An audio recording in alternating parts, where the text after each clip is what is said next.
met me, I'm Stephen Kennedy. I'm one of the pastors here, and I'm going to be sharing some stories as I usually do. I've got some, what I'm calling, I've got some dumb ideas to share with you. You okay for hearing some dumb ideas? Is anyone else full of dumb ideas, or is it just me? Thank you for making me feel better this morning as you raise your hand.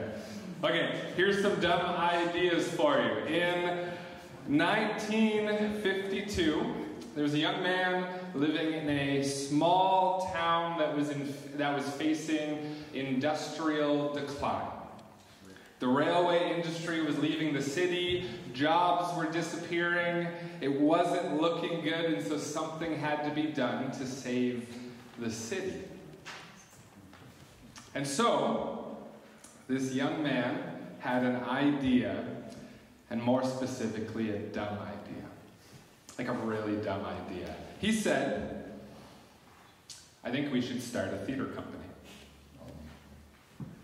But here's the problem, okay? When some of his friends and his acquaintances were talking with him, this is a great idea. Have you ever been an actor? No. Have you ever been a director? No. Have you ever worked at a theater? No. Do you have any experience? Have you volunteered in that area?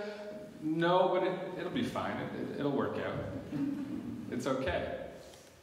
Fast forward, this man was given a little bit of a gift from this town. They gave him the equivalent of $1,400 in today's money to travel to New York City and to meet with what he was hoping would be a mentor, a really reputable actor in the theater world where he could say, hey, I'm trying to start this thing, can you give me some advice? And so he gets this money, he goes on the train to New York City, and he can't find this person, and so they don't actually end up meeting. No advice, and he kind of wasted this town's money. You'd really think if you have a dumb idea, you would at least, call ahead to have this meeting prepared. But he didn't do that. And that's okay. Because if you know where I'm going with this, 71 years later, we have the Stratford Festival. And still running today. With a budget of, I don't even know, $65 million. And it is world-renowned. Look at what dumb ideas can do. Here's another one. In 1980, a young man was struggling in his fight against cancer, and that fight was not going well. They unfortunately needed to amputate one of his legs. And so, when you're facing cancer and an amputation and pain and medication and difficulty, let's all say the idea we would all have together: run across Canada. It's a dumb idea. And I don't think it's mean to him to say that. It's a dumb idea. And yet, that's what Terry Fox decided to do. He ran as far as he could in a miraculous and amazing fashion. Before cancer ended his journey, he had run 5,373 kilometers in 143 days. And the reason they know the exact distance is because he didn't want to cut corners. And so if he ended his evening by touching a telephone pole, he would start by touching that same telephone pole. Actually, he went even above and beyond. If there wasn't a natural kind of landmark, he would end the day by stepping on I think it was a plastic bag. Step on it, hop in the van, and then the next morning his friend would put the same plastic bag out, he would step on it, and he would keep going. 5,373 kilometers. And since the first Marathon of Hope, $850 million has been raised to fight cancer and for cancer research. It's a really dumb idea. And look what dumb ideas can accomplish. Here's another one. Here's one that I love. This is one that really I was amazed when I heard it because it is very dumb. A young girl, about 7 or 8, was sitting on a bus driving with her mom through the city of Chicago and heading to a local church to go to her very first vacation Bible school, VBS. If you're not familiar with that term, it's where you go and you listen to stories and you sing songs and you play games and you eat food, and maybe for the very first time in your life you hear about how immensely God loves you. How God has a plan for your life, how God believes that you can make a difference. And so this girl from a really rough neighborhood in Chicago, she goes to this VBS program and she loves it. She comes home at the end of the week and she's sitting on her front porch and she starts to notice there's a lot of kids my age in my neighborhood and they're not really doing much. Parents are off working, it's single moms, single fathers, and so she continues on with her day. She goes home, she goes to bed that night, and she wakes up in the morning and runs to her mom and says, I've got an idea. She didn't say this, but I'm going to say it. A dumb idea. I think we should run a VBS in our backyard. I'm going to run a VBS in my backyard as a 7 or 8-year-old. Would anyone let their kids do that? No. We're all in agreement here. No, that's a really bad idea. But 3 years later, when she was about the age of 10, she was inviting about 40 or 50 kids from her neighborhood to her backyard. She'd raised money herself. She was running this program, and they, maybe for the first time, were realizing how much God really loves them. All because a 7 or 8-year-old had a dumb idea. Let me share another one. 12 years ago, there was this young man, and he was terrified of public speaking. Terrified of it. Would not public speak, was new to the Bible, hadn't read it before, and yet got a phone call from this church called the Heritage Community Church of Collingwood. And they said, we have a dumb idea. We would like you to speak a few times to us. If you can speak to our congregation, we would really appreciate it. A little bit of history about the Heritage Community Church in Collingwood. This church was founded in 1870 when black neighbors and white neighbors decided to work together and raise a whopping $15 to buy a property. They bought a property, they put a church on it, and this was the first church, I believe, don't quote me, definitely in the area, maybe Ontario. This was the first church where black and white worshiped together in 1870. And so with such a rich history and this small but mighty congregation,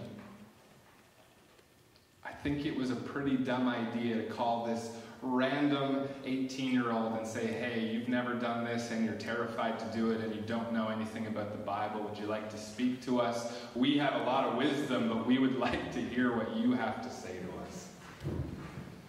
That's a dumb idea. And so, that young man, if you haven't figured it out, was me. And I can confidently say that those first few sermons were horrible.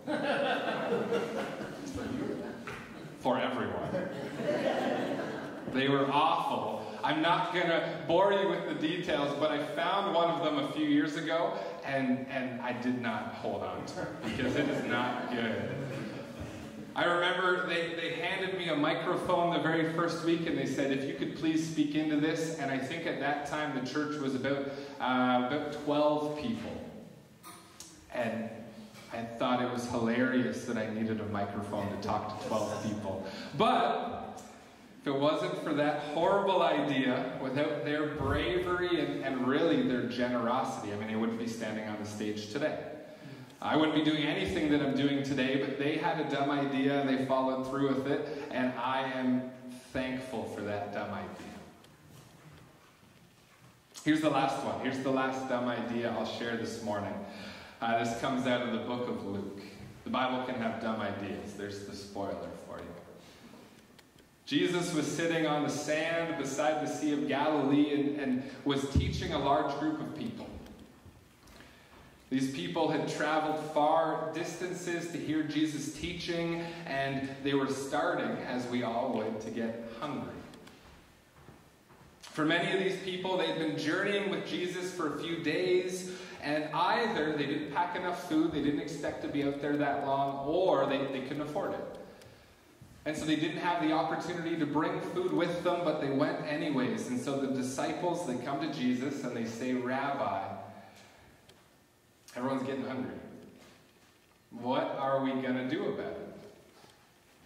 And so Jesus replies in Jesus fashion and says, "Well, then you should feed them. There's a problem. You should go solve it." But the disciples, they were obviously in shock because, feeding that amount of people would either, the Bible tells us it would take an entire year's worth of salary to pay for that amount of food. And even if they had that money, what local store is going to carry that much food, right? It's just impossible. There's no way this is going to work, and yet Jesus is saying, why don't you go do something about it? And so what happens? A dumb idea. Like a really dumb idea. Like an idea that isn't worth sharing. One of the disciples walks up to Jesus and says, "Hey, Jesus, I don't know if this is very helpful, but I've got a couple loaves of fish and some bread. Does that help this situation? Is it going to accomplish anything here? I don't know. Here's an idea I'm throwing out there." Now, the Bible doesn't say this, but I think we can all read between the lines. It's a group of guys together. Can you picture the mockery happening right now? Right? How they're all either silently behind his back or very publicly making fun of this ridiculous suggestion. Because it's an awful idea. That's not going to accomplish anything, right? No matter how small you cut the pieces, it's not going to do anything. And so they're probably making fun of this guy and saying, we actually have to try to solve this problem. Adults are talking. Go do something else. We don't need your help here. And yet I think this guy was probably saying, no, I think I have a solution here. I got some loaves and I have some fish. Can't we do something with this? But here's something that I really like. The more I have read Scripture, the more I have come to believe that I think Jesus really likes dumb ideas. Jesus really likes dumb ideas so much that he asks for the bread, he asks for the fish, he prays over it, and they have enough food for everyone there. So much so that they feed everyone, they're full, and they have leftovers. In fact, that disciple gave Jesus too much food. He gave him too much food that they have 12 baskets of leftovers. And so I don't think it's a heretical or wrong thing to say, but I think our God likes dumb ideas, and I think our God is a God full of dumb ideas that accomplish amazing things in the world. Do you think this is dumb? I'm going to create humans and give them free will. Yeah. They're going to be able to do anything they want. That's kind of a dumb idea. That's a great point. I'm going to stay faithful to humans no matter how often they turn their back on me. That's a dumb idea. Here's a really dumb idea. On the 6th day, I'm going to create mosquitoes. It's a dumb idea. I'm going to become human. Emmanuel, God with us, and I'm going to die for the people that I love. Or the church. In all of the church's struggles and difficulties and wrongdoings and falling short, the church is going to be my hands and feet in the world and make a difference. Or I've got some bread and fish. Can you do something with that, God? See, the story about Jesus feeding, sometimes it's 5,000 or 4,000, but Jesus feeding the multitudes happens 5 times in the Gospels. And when I read them, they're all similar in the sense that it's Jesus feeding people. They're all meeting together. Something miraculous happens. And yet, they're all a little bit different in the tone in which they're shared, in the perspective that's given, in how humans respond to this dumb idea of Jesus saying, if they're hungry, you should go feed them. In 3 of the stories, the disciples, they feel annoyed and they feel pessimistic. They say, Jesus, we've done the numbers. We've talked to our financial planner. There's no way we're going to be able to accomplish this. It's not going to happen. There's just no way. We don't have the budget. We probably have to bring it to a meeting, and it's going to take a while. It's not going to happen today. We just can't afford this at all. They're feeling really pessimistic. But in 2 of the stories, there's a different tone. And a tone that I don't know if I've ever really noticed until I was reading it this past week. See, in the book of John, there's a disciple named Philip, and he feels excited just like that little girl in Chicago. Jesus, I know this is a dumb idea, but this young boy has 5 loaves and 2 fish. You can use that, right? We can do something with this. Let's go. Let's make this happen. We got something and we can move forward with this. I think we can do something really, really good, Jesus. And so Jesus sees his faith and his excitement, and he takes this dumb idea, and together they bless their community. Together, Jesus and Philip are given the chance to bless others through one dumb idea. In the book of Luke, Jesus tells the disciples to feed the people, and they reply with some disappointing realism. Jesus, we want to help, but we don't have enough. So what do? Okay, we believe that you can do amazing things in this world. We don't have enough. We need you to fill in that gap for us, Jesus. We're not saying no. We just don't know what to do right now.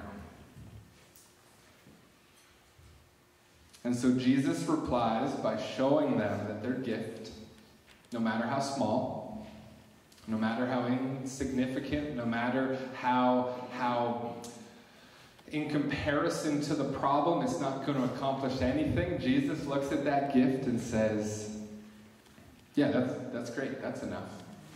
I can use that. Let's work on it together. You are enough in this moment.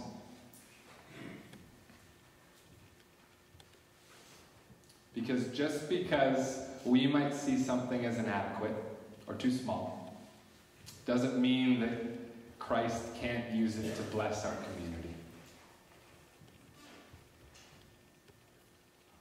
And so, I'm going to remind you again, I think the Bible and the world and the church are full of dumb ideas. We're sitting in one right now, right?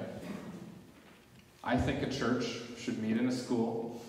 We'll all work together, we'll all contribute, we'll all assist one another, and we'll try our best to make a difference in our community. I mean, I'm not saying it to be rude, I'm saying it because I'm excited. This is a dumb idea, and can you believe what God can do with this dumb idea?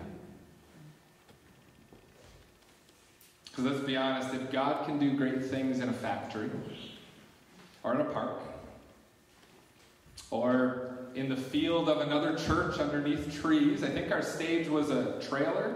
Is that right? Why can't God use this dumb idea? Why can't God use this building that we have been blessed to be found sitting in on a Sunday morning when it would otherwise be quiet? And why can't God say, yep, that's enough?